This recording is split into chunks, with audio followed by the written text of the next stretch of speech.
From Hollywood, it's time now for... Johnny Dollar. George Reed here, Johnny. Uh-oh. What fantastic character is Floyd's of England insured this time? Now, what is that supposed to mean? More singing mice, wayward cats, and how about the counterfeit money problem? Johnny. No, let me guess. John, if you'll just listen to I me. got it. You're in trouble because you've done a switch. You've insured somebody against living instead of the other way around, that it? Of course not. Though I must admit we do have one policy of that sort in effect. There, I knew it. However, that is not the one I called you about. Okay, George, what is? We've issued a policy.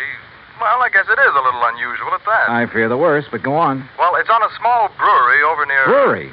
You mean a beer factory? That's right. It's over near the town of Tamaqua, Pennsylvania. Oh, yeah, I know that country pretty well. Good. We've insured the Dortmund Brewery against possible damage from a nearby construction project. Well, you said unusual. What's so unusual about that? Perhaps you'd better come over here and let me tell you. Yeah. When you say it that way, I guess I'd better.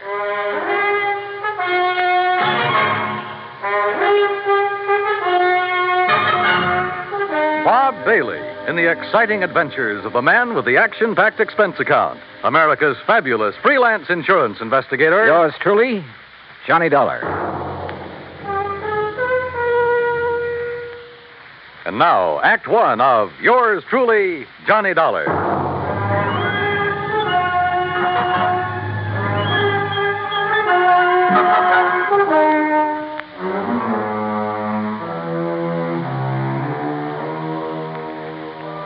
Expense account submitted by Special Investigator Johnny Dollar to Floyd's of England, North American Office, Hartford, Connecticut. Following is an account of expenses incurred during my investigation of the JPD matter.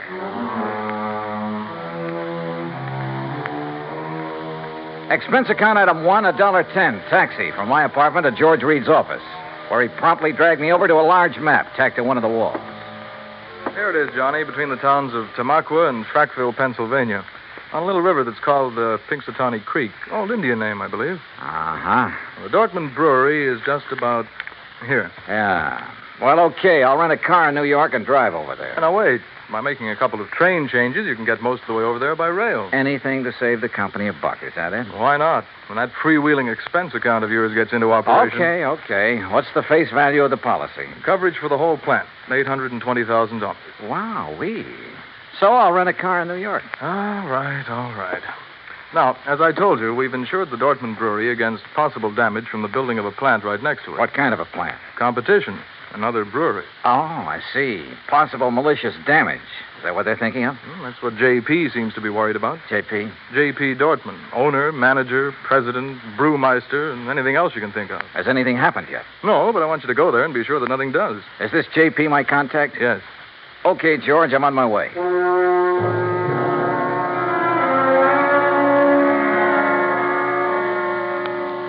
Expense account item 2, $935, fare and incidentals, Hartford to New York. Item 3, $50, deposit on a drive-your-own car. Item 4, 50 cents toll through the Holland Tunnel. I cut straight across the top of Jersey, crossed the Delaware at Phillipsburg, and finally pulled into the little town of Tamaqua shortly after 6 p.m. Items 5, 6, and 7, $12.20. For dinner, a place to rest my weary head, and breakfast the next morning. The Dortmund Brewery sat on the western bank of Pinxatawney Creek, about 5 miles out of town, and looked as though it had been sitting there for 1,000 years. It was a small affair, and the old frame buildings were badly in need of a coat of paint. Just north of it rose a towering cliff, and on top of that cliff stood an array of cranes and machines and bulldozers that are used on modern large-scale construction jobs. I parked my car at the entrance of the office building and was greeted at the door by a large, raw-boned woman of about 50 with straggly yellow hair and wearing a faded blue cotton dress that looked as though it hadn't been ironed in years. Something I can do for you? Oh, why, I'm looking for Mr. J.P. Dortmund. Mister. That's a laugh. Is it? Why? Because I'm J.P. What? That's right. Anything wrong with it? Well, Hey, wait a minute. You another of those lawyers from that job up on the cliff come to fancy talk me about not having to worry in the world about what they're doing to me up there? No. And how I'd better mind my own business. What do you mean, no? My name is Dollar, Johnny Dollar. I'm here on behalf of Floyd's of England. The insurance company? Well, now, that's different. You come on into my private office, Johnny. Her private office was furnished with a battered walnut desk, some ancient filing cabinets, and a couple of straight wooden chairs. Nothing else. Hardly the kind of an office you'd expect for the president of a company worth $820,000. There's nothing fancy about it, Johnny, because there's nothing fancy about any part of my brewery. But that isn't what counts. We've been here ever since my great-great-grandfather built it up. And all we've cared about is making the finest beer in the country. Gretchen? And we do make it, too. Gretchen, can't you hear me out? Yes, J.P.? Gretchen, I want you to bring Mr. Dollar a pitcher full and a glass. Yes, ma'am. Well, look, I'm afraid I'm not much of a beer man. You will be when you've tasted this. It's the creek that does it, you know, Pinxatawney Creek. Finest water for beer in the whole United States. That's what makes good beer, you know. Yes, so I've heard. That's why that dirty Clarkson Kemper bunch are building up on the cliff to get at that water. I understand they'll be your competitors. Ha! All their fancy modern equipment and methods can't produce the brew the way I can. The long, slow, easy way. With all the good old-fashioned apparatus. The old country methods. Yes, I see. Why, Now- Johnny, we make our own barley malt. And we grind it by hand. And we come up with a wort that's second to none in the world. The old-type Sparger, too. And the hopjacks. And the finest strain of yeast there is. Yes, I'm sure that 3 full months we age before we rack a drop. Sure, we take more time and more trouble, but we come up with a better brew. Better than any modern plant can ever make. Well, then what's your problem? They're getting ready to blast up on that cliff. Blast? A whole big chunk of it away. And when they do, that whole thing will come crashing down here. Thousands of tons of rock. Well, surely there's some state authority or something to prevent that. Oh, they've bamboozled the authorities. And your insurance company, too.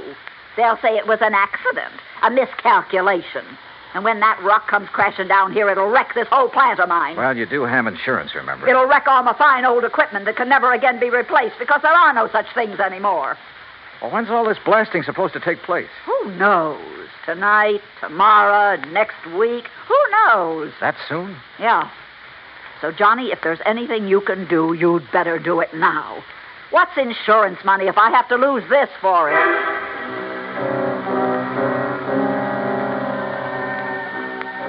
Who knows? Maybe she was right suspecting her rivals might try a stunt like that to put her out of business. But it all seemed a little too far-fetched. And yet, when I think of some of the unscrupulous things that have been done to put down competition, maybe she was justified in suspecting this Carlson Kemper crowd of... Yeah, maybe she was.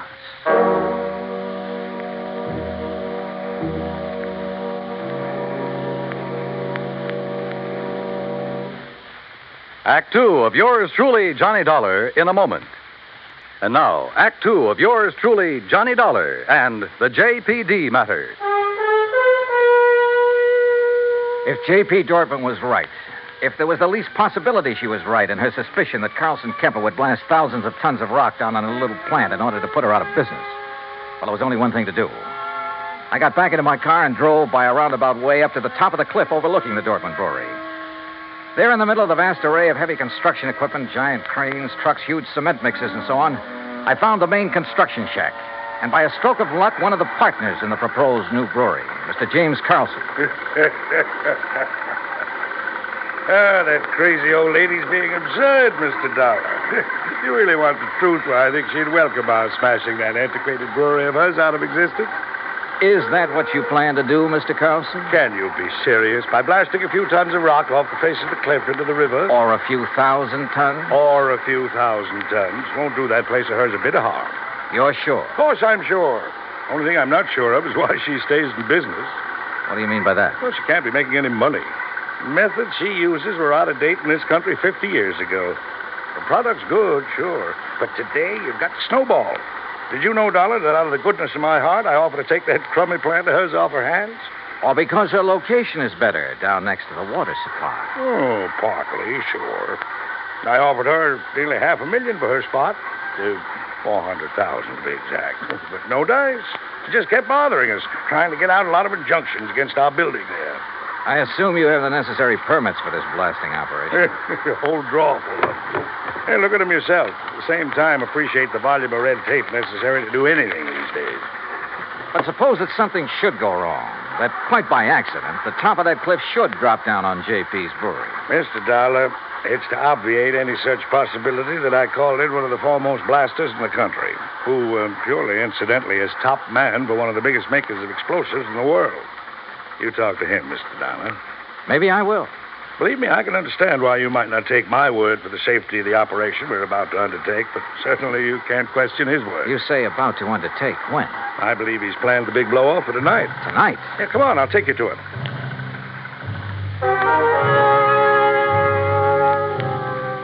We found this expert, Mr. Sidney Crutchfield, in a small, tidy shack set out near the edge of the cliff, working over a series of complicated diagrams with a busy slide rule in his hand. And I must confess, he turned out to be one of the most interesting men I've ever met. Tall, slim, and gray-haired, he had a quiet, easy, yet confident manner that completely belied his hazardous occupation. This was the man who had done the dynamiting for some of the biggest jobs in this country, had moved mountains and rivers in the construction of huge dams, had blasted the way for some of our vast highway networks. As you can see by the dates on these sheets, I finished planning this blast over 2 weeks ago. But I find that constant checking and rechecking never does any harm. Mr. Carlson tells me you plan to set off this blast tonight. Yes. Actually, I shall push the plunger at exactly 2 o'clock tomorrow morning. If Mr. Carlson is ready. Don't you worry about it, Mr. Crutchfield. We're moving the equipment and the shack's away right now. Excellent. And at the time of the blast, no one is to be here but me. That's what your contract says. And that's the way it must be. For safety, Mr. Crutchfield?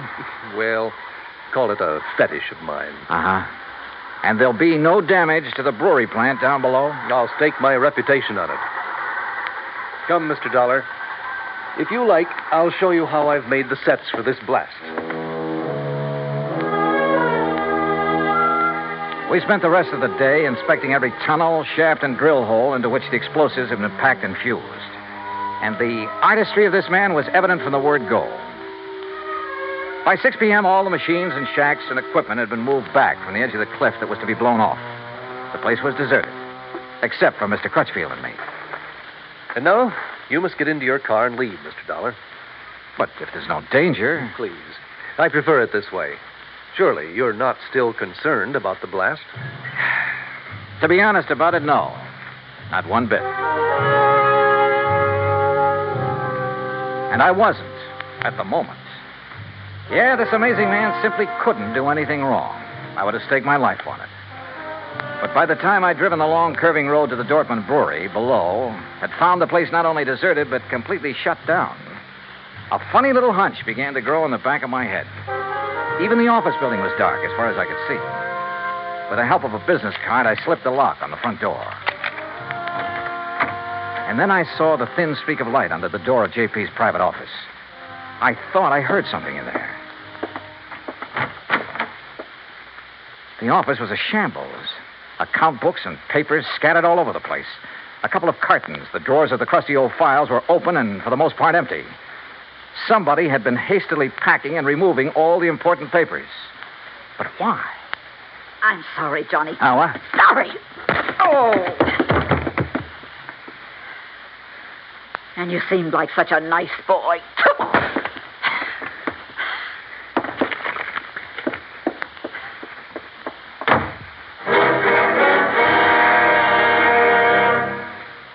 Act 3 of yours truly, Johnny Dollar, in a moment. And now, Act 3 of yours truly, Johnny Dollar, and the JPD matter.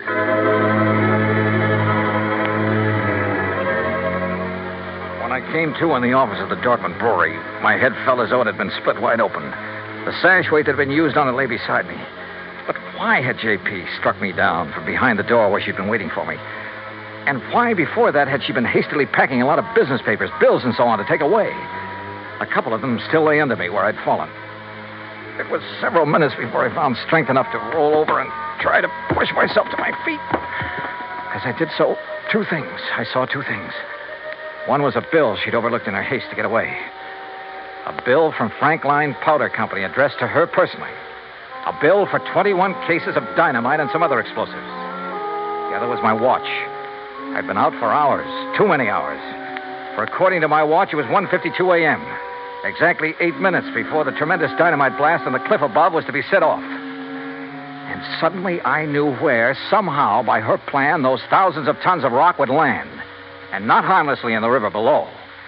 And I knew why J.P. had left me here, so I'd be crushed by them.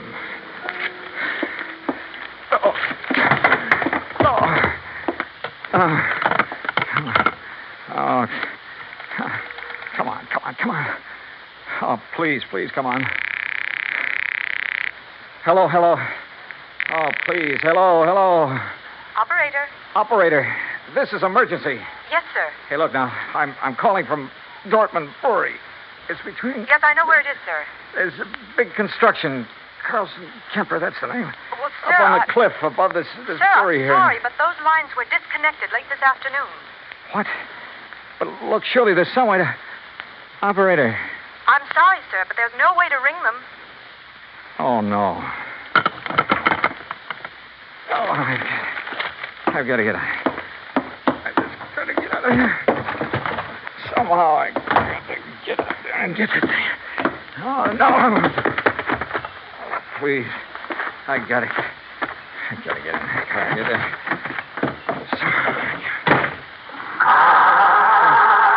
Oh, no. My head, I can't...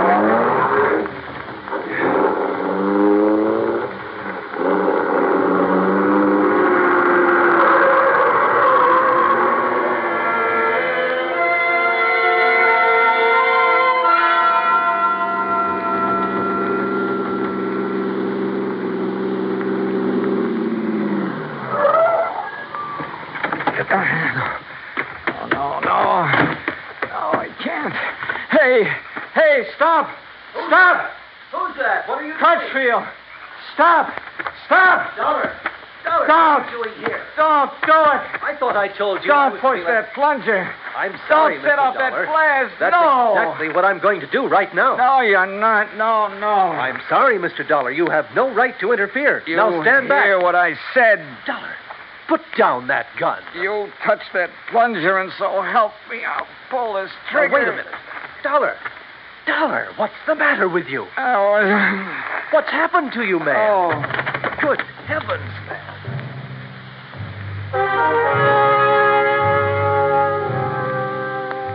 I guess it was just luck that I was still hanging on to that bill for the dynamite that I'd found. I guess it was luck that made Crutchfield grab it when he tried to keep me from falling. Made him look at it carefully by the light of his flashlight. But it was his good sense that kept him from going ahead and setting off that charge.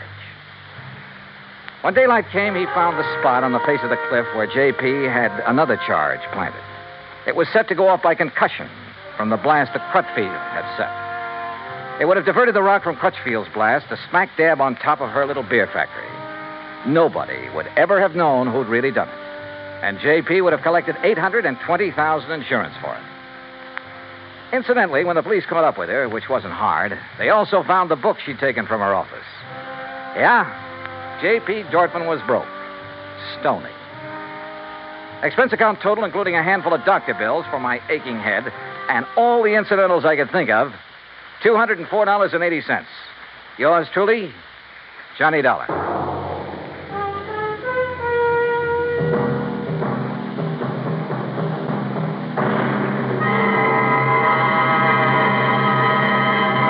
Our star will return in just a moment. Now, here is our star to tell you about next week's story. Next week, the ideal vacation matter. But believe me, it turns out to be neither ideal nor a vacation.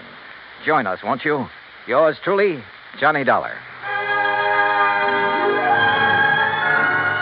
Yours truly, Johnny Dollar, starring Bob Bailey, originates in Hollywood. It is produced and directed by Jack Johnstone, who also wrote tonight's story. Heard in our cast were Eleanor Audley, Gene Bates, G. Stanley Jones, Alan Reed, and Austin Green.